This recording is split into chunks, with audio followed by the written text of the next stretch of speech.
అధ్యక్ష, ఇక్కడికి వచ్చినప్పుడు మొట్టమొదటి ఎందుకంటే ముఖ్యమంత్రి గారు ముందు దీన్ని చర్చ పెట్టగానే డిస్కస్ చేసి ఉంటే మేము కూడా కొంచెం ఇన్ఫర్మేషన్ అని పెట్టుకున్నాడు. ఆయన ప్రిపేర్ అయ్యి వచ్చాడు. ఎంతవరకు దీనికి సమాధానం చెప్తారో చూడాల్సిన అవసరం ఉంది. అందుకనే 40 ఏళ్ళ అనుభవం కాదు ఈ పవర్ సెక్టర్ల అధ్యక్ష. ఫస్ట్ టైం ఏంటంటే సార్ కాదు ఈ రోజు డిమాండ్స్ ఉన్నాయని తెలుసు. ఆ డిమాండ్స్ నేను మాట్లాడుతున్నాను. మరి పొద్దున పేరు ఇచ్చాడు మీకు. I will very happy. దాన్ని నేను ఇది చేయడం లేదు, నేను రెడీగా ఉన్నాను కూడా చెప్తున్నాను. ఈరోజు అధ్యక్ష వీళ్ళు పెట్టిన రిపోర్ట్లో మీరు చూస్తే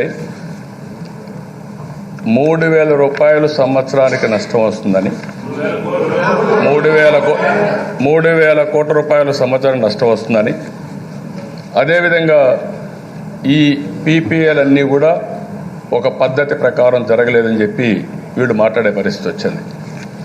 తెలుగుదేశం ప్రభుత్వం ఇప్పుడు కాదు అధ్యక్ష, 99లోనే రెగ్యులేటరీ కమిషన్ తీసుకొచ్చాం, పవర్ సెక్టర్ రిఫార్మ్స్ తీసుకొచ్చాం, 2004కి మిగులు పవర్ను సాధించాం, 2014 వారసత్వంగా 22.5 మిలియన్ యూనిట్ల కరెంటు కొరతుంటే 2 నెలల లోపల కరెంటు కొరత లేకుండా చేసిన ప్రభుత్వం తెలుగుదేశం ప్రభుత్వాన్ని గర్వంగా చెప్పగలుగుతున్నారు. ఇప్పుడు నెల తర్వాత అధ్యక్ష కరెంటు కోతలు ప్రారంభమైనాయి. అది కూడా మీరు ఆత్మవిమర్శ చేసుకోవాల్సిన అవసరం ఉంది. ఎక్కడికక్కడ ఇక్కడ ఈ రిపోర్ట్ల అధ్యక్ష వీళ్ళు ప్రధానంగా మాట్లాడింది మొత్తం 5% ఆర్పిఓ.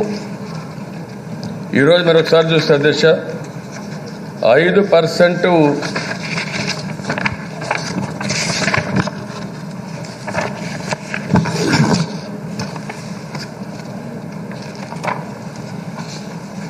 ఆర్పిఓ మీరు చెప్పక్కర్లా, డాక్యుమెంటరీ ఎవిడెన్స్ ఇస్తా. మీరు ఏం చెప్పాలి, అంత తొందరపడాల్సిన పని, అంత ఉత్సాహం పనికిరాదు. 5% ఎక్కడుందని అడుగుతాను. అయితే అధ్యక్ష government of India 14th June 2018లో మనకు ఒక లెటర్ రాశారు.